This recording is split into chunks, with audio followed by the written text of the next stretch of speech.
पिछले शुक्रवार को नवी मुंबई के खैरने एमआईडीसी में जो भीषण अग्निकांड दिखाई दिया था, उसके बाद से एमआईडीसी के अग्निशमन विभाग की भूमिका को लेकर चर्चाओं का बाजार शुरू हो गया है। कई कंपनियों में अग्नि सुरक्षा के नियमों की अनदेखी सामने आई है, मगर मुंबई तपास को एक ऐसी सच्चाई का सामना करना पड़ा है जिसमें स्वयं अग्निशमन केंद्र की दुर्दशा सामने आई है। खैरने एमआईडीसी में स्थित इस अग्निशमन केंद्र पर आप जरा एक नज़र डालिए।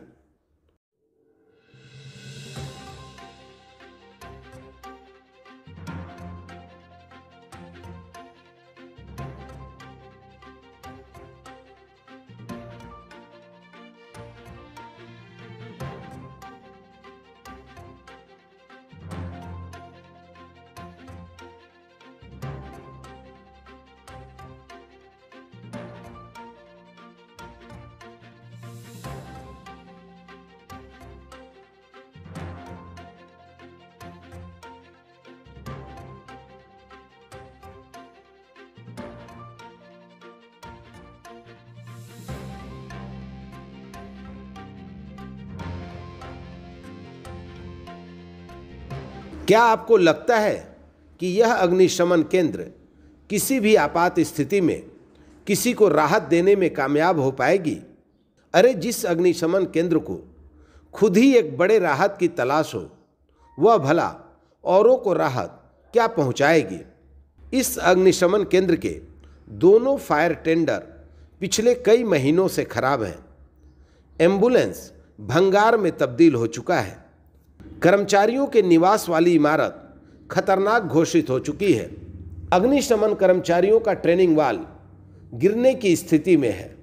कर्मचारियों के कार्यालय को भी प्लास्टिक के कवर सुरक्षा प्रदान करते दिखाई देते हैं।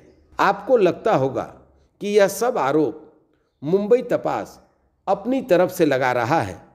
ना भाई ना, ऐसा नहीं है। आइए हम अब आपको स्वयं इस अग्निशमन केंद्र में नियुक्त कर्मचारियों की जुबानी सुनाते हैं।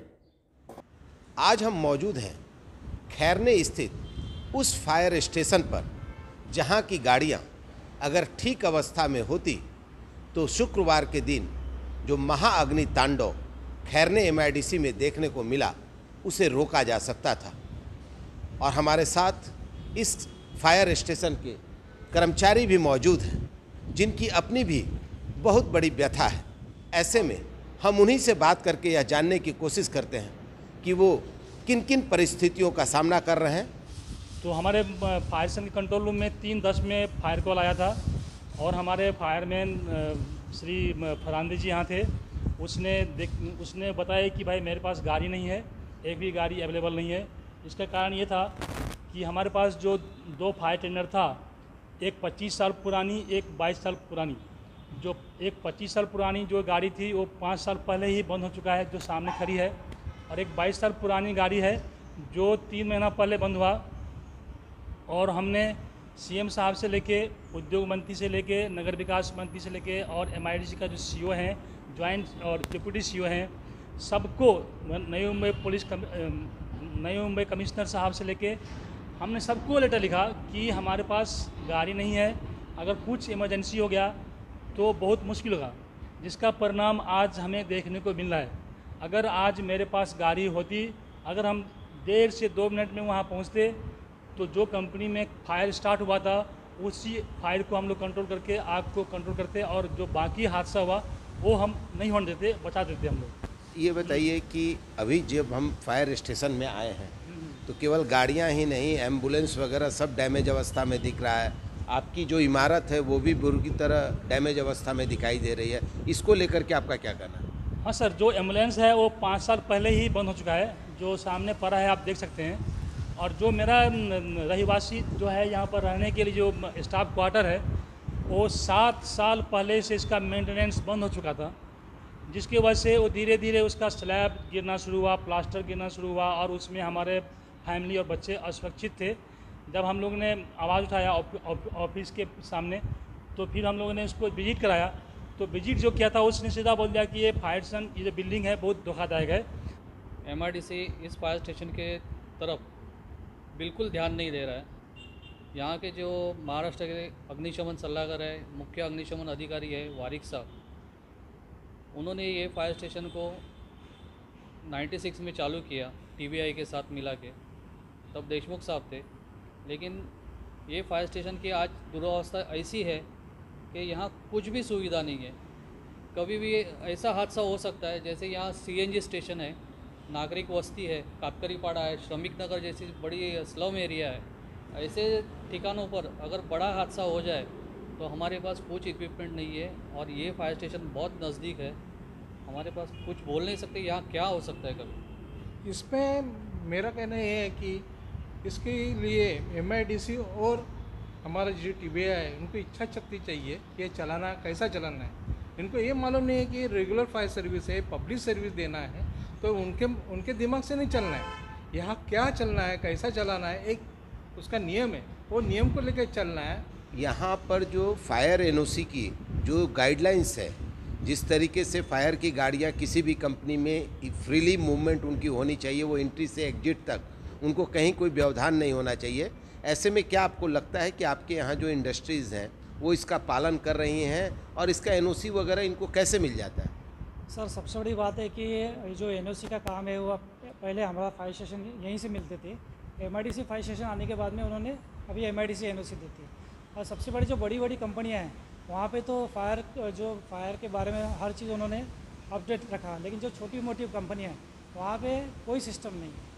कल ही हमारे पाटिल साहब ने, जो रायबा पाटिल है, उन्होंने स्टेटमेंट दिए थे कि वहाँ पे जो अंगार लगी वहाँ पे कोई हाइड्रेंट सिस्टम नहीं था, ना फायर सिस्टम था। तब इसका सबसे बड़ा प्रॉब्लम ये है कि जो एनओसी देते हैं एमआईडीसी, जो एमआईडीसी हेडक्वार्टर से कहीं से भी एनओसी आती है, तो उन्होंने, हमारी एक ही रिक्वेस्ट है कि वहाँ पे हर हफ्ते कोई विज़िट हो जहाँ पे आपने एनओसी दी, वहाँ पे देखा जाए तो ठीक हो जाएगा, नहीं तो ये हादसे होते ही रहेंगे। हाँ सर, 2.5 महीना पहले जब से हमारा फायर टेंडर बंद हो चुका, उसके बाद जो बीच में जो बहुत ऐसे सारे कॉल आए, जैसे हाईवे में कार जलना, चाहे पीछे ऐसे कुछ ऐसा एक्सीडेंटल कॉल सब, तो उसमें हम जो सेवा नहीं दे पाए, इसकी वजह से पब्लिक आके हम लोग को मतलब हमारे साथ में बदतमीजी और असभ्य भाषा ये सब हमारे साथ यूज़ किया गया। तो ये इसका जिम्मेदार कौन? हम लोग यहाँ पे ऐसा तो नहीं है कि हम सेवा देने के लिए हम नहीं देंगे।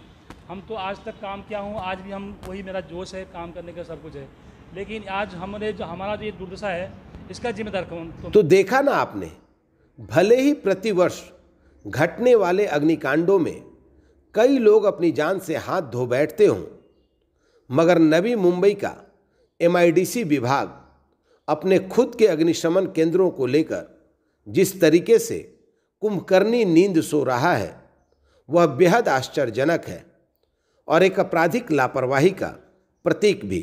ऐसे में शुक्रवार के अग्निकांड में जिन लोगों को भी अपनी जान से हाथ धोना पड़ा है, उसके लिए एमआईडीसी के संबंधित अधिकारियों पर आपराधिक लापरवाही का मामला दर्ज किया जाना बेहद जरूरी है। ब्यूरो रिपोर्ट, मुंबई तपास।